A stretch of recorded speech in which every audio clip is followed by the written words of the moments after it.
God knew you needed to hear this today. And if you keep watching, you'll understand why. You've been struggling. You've been asking, God, where are you? Why do I feel stuck? Why does nothing seem to change? And maybe you've even started to wonder if he's forgotten about you. But God hasn't left you. He's been speaking, but you've been too distracted to listen. Your reality is shaped by what you choose every single day, the thoughts you allow, the habits you repeat, the decisions you make. They're creating the life you're living. If you choose doubt, you live in fear. If you choose sin, you live in shame. But if you choose faith, if you choose obedience, if you choose to trust him even when it's hard, you create a reality where his presence is strong and his hand is guiding you. This is your moment to take ownership of your walk with God.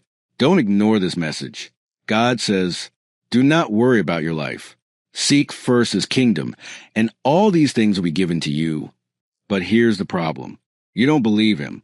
You say you trust God, but your life is filled with stress, anxiety, and fear about tomorrow. You stress about money. You stress about your future. You stress about things you can't even control. But do you know what Jesus said? Who of you by worrying can add a single hour to your life? Worry doesn't add. It steals. It steals your peace, your joy, and your faith. When you stress, you're telling God you don't believe he's enough. You're saying the problem is bigger than the one who created the universe. And the more you let stress control you, the more it blinds you to God's presence. But listen, God hasn't changed. If he feeds the birds, he can feed you. If he clothes the flowers, he can take care of you.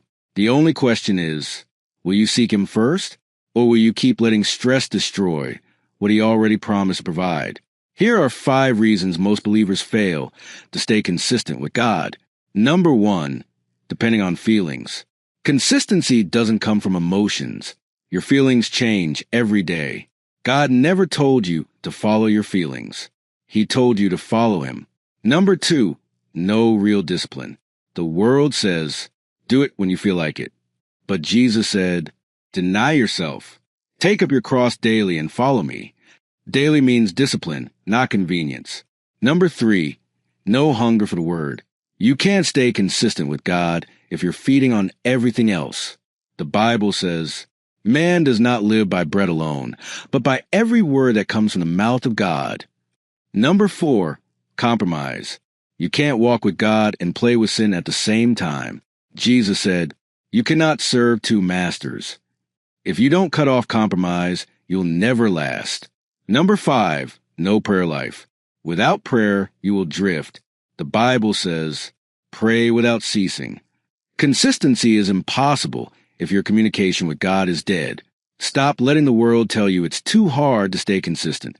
The truth is simple. Deny yourself daily, feed on his word, and never stop praying. That's the only way to stay faithful to the end. If this hit you, comment, I will stay consistent. So others know you're serious about your walk with Christ.